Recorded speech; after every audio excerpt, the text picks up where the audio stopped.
From inbreeding royalty and cousins who let millions perish, to secret lobotomies and pharmaceutical empires, these dark secrets of the richest families will shock you. Up first are the Gettys. There's a saying that for every million you make, you lose a piece of your soul. Well, for John Paul Getty, that was definitely true. In 1976, he was worth more than $2 billion, and that might just be because he's a terrible granddad. One of his 14 grandchildren, Jean Paul Getty III, was snatched by ransomers while in Rome 3 years prior, who then messaged John Paul I and demanded $17 million for his grandson. Getty refused, claiming his lazy grandson was trying to scam him from his money. Then a box arrived with his grandson's ear and a note saying the ransomers wanted $3.2 million or they would keep sending packages until there was nothing left of his grandson to send. John Paul said no, eventually haggling the ransomers down to $2.2 million, probably only because it would be bad press to have his grandson returned in 72 different pieces. Next are the Kennedys. Popped presidents, plummeting pilots, and Swiss cheese brainworms aside, the Kennedys are kind of crazy. For an example, let's talk about Rosemary Kennedy, fiery, rambunctious, and intelligent sister of John F. Kennedy. Or at least she was, until her family decided that being rambunctious and fiery was a real problem they had to deal with. To be fair, Rosemary may have had bipolar or something similar, but we've since learned that the cure for bipolar isn't to stick a blade into someone's brain and just start swishing it around. As a result of the procedure, she could not walk, speak, or care for herself. Her mental capacity was dropped to that of a 2-year-old and was immediately institutionalized for the rest of her life, essentially being forgotten about by the entire family, who almost entirely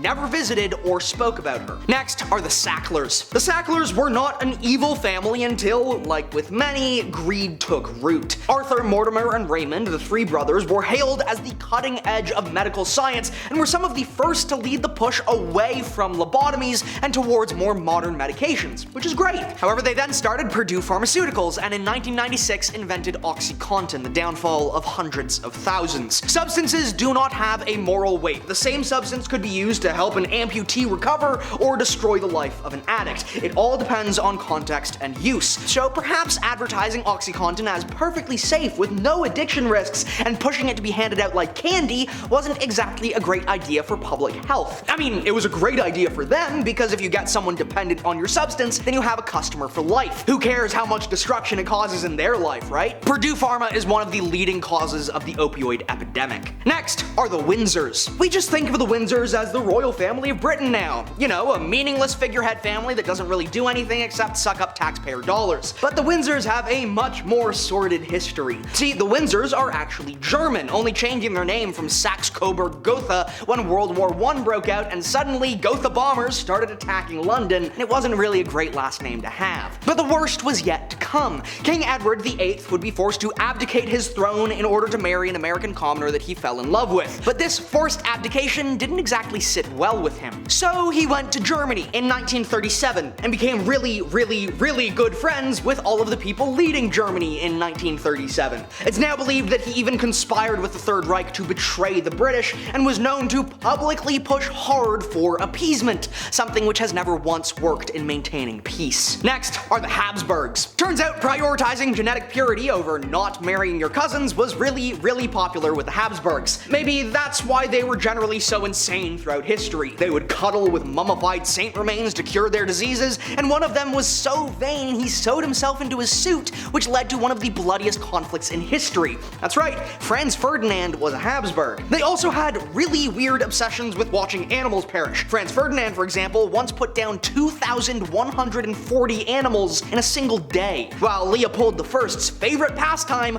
was to wrap a fox in a blanket and watch a group of dwarves accosted with sticks. Weird dude. Next is Cleopatra. Cleopatra was the ruler of Egypt and is most well known for her bloody end at the fangs of an asp, but her beginning as ruler was even more bloody. After her father's passing, her brother took the throne and she was to marry him, a common practice at the time, but he had her exiled instead, thinking that she was power hungry, which she was. So she allied with Julius Caesar and her younger brother and overthrew her older brother, and then her younger brother mysteriously vanished, soon followed by her sister. Her familicide didn't exactly save her though, as she would be overthrown several years later. Next is the Great War. One of the bloodiest conflicts in history was started in part by two meddling cousins, Kaiser Wilhelm and Tsar Nicholas, who affectionately called each other Nicky and Willy. Germany and Russia would lose some 6 million soldiers soldiers and civilians as a result of the others' involvement in the Great War. But throughout the early stages of the war, the cousins would write to each other lamenting how sad it was that they had to send all these men to their doom. Not to mention that it was actually Wilhelm who talked Nicky into the war in the first place, often deriding him as a coward and a ninny, and leading to him allying with France. Next is the usurper.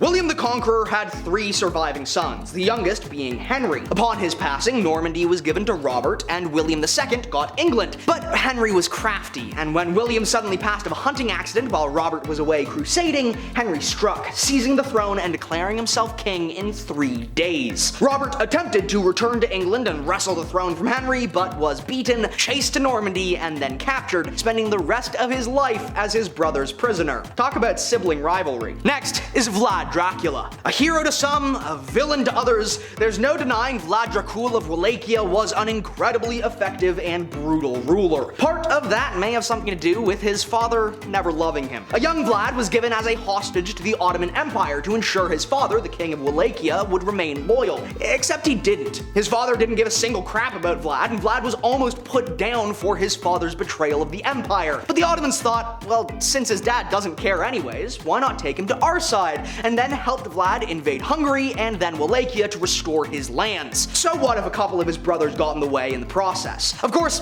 Vlad hated the Ottomans, and almost immediately rebelled against them, maintaining his borders more or less for the rest of his life. And finally, the Cray Brothers. The Cray Brothers were twin mobsters of 1960s London. Reggie was brutally cunning, and Ronnie was cunningly brutal. Together, they carved out a little piece of the underworld for themselves, working a protection racket, and eventually owning a nightclub. They would actually reach celebrity status thanks to their legal dealings, but so the story goes, one brother wanted to go legal, and the other wanted to return to the underworld. The public, however, had no idea really that these two were criminals. However, it would be the cops who caught them first after they tried to build an IED, and the family fun was brought to a screeching halt. Those were dark secrets of the richest families in history. I hope you enjoyed, and I'll see you next time.